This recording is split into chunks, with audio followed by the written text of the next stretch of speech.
Alors, j'ai donné le titre à mon intervention, Transition nous-mêmes. Pourquoi?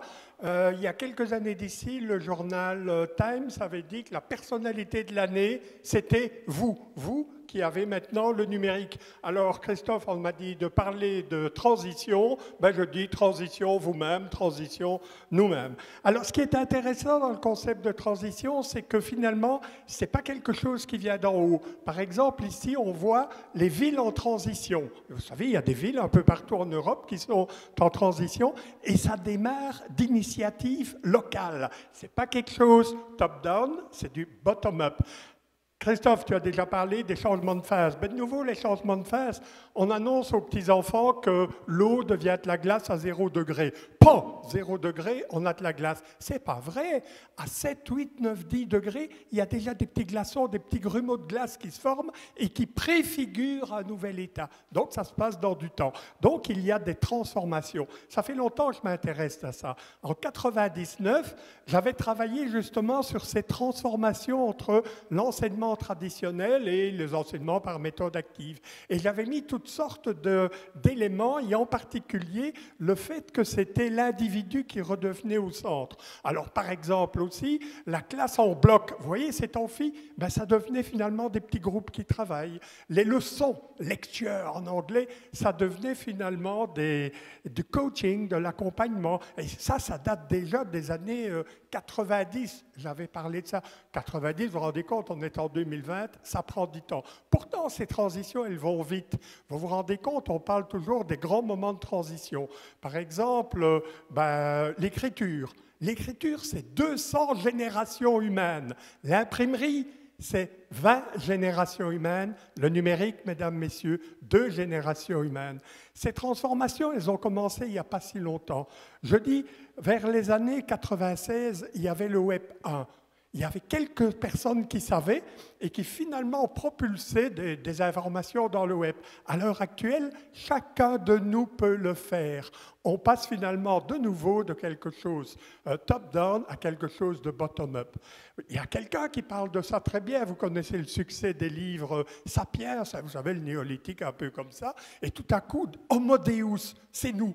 Nous prenons pour des dieux, nous sommes capables de manipuler notre destin. Les grandes transitions de l'humanité sont traduites là-dedans. Harari a également écrit un livre intéressant, j'aime pas tout, mais en particulier, il y a un chapitre sur l'éducation.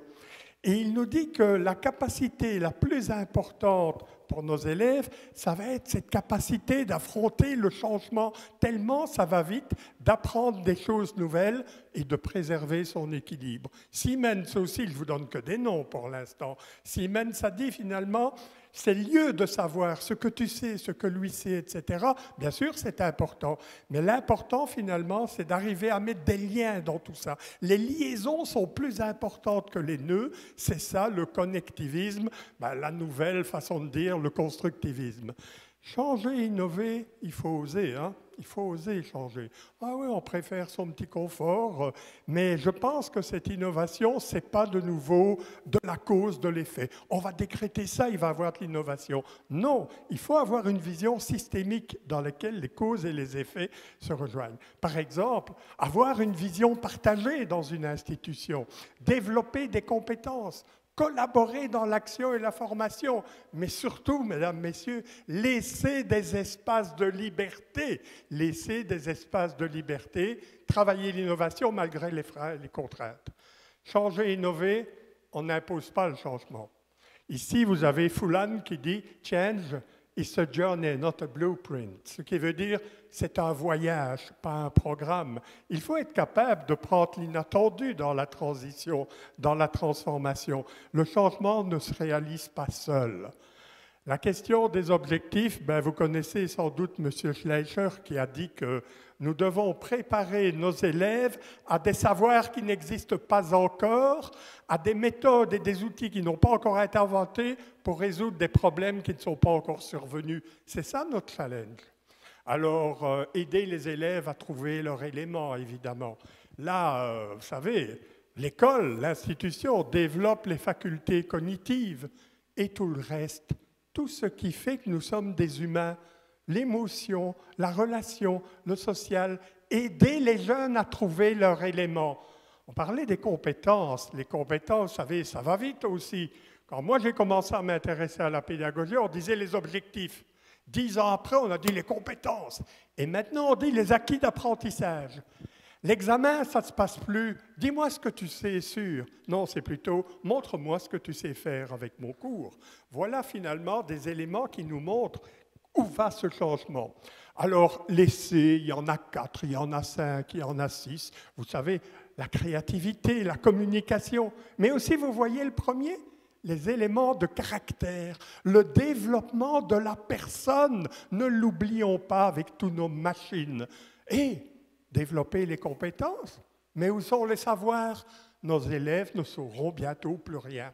Les savoirs, ils étaient au centre, il y a 10 ans d'ici. Les compétences étaient périphériques. À l'heure actuelle, les compétences sont centrales et les savoirs sont devenus périphériques. Ils sont dans le cloud. L'école, l'école, elle se base sur les savoirs d'abord. Hein. À quoi ça sert, monsieur? Tu verras plus tard quand tu seras grand. Eh bien non, mesdames, messieurs, dans la vie quotidienne, on démarre des problèmes et on va chercher les savoirs quand on en a besoin. Encore faut-il savoir quand et où les trouver. L'évaluation, là on va en parler, c'est très difficile parce que je pense que les effets du numérique se cachent dans un ailleurs qui n'est pas accessible aux questionnaires habituels des sciences de l'éducation, ni même à nos notes 16 sur 20, 14 sur 20. Voilà, c'est ça que j'aimerais parler avec vous. Merci beaucoup.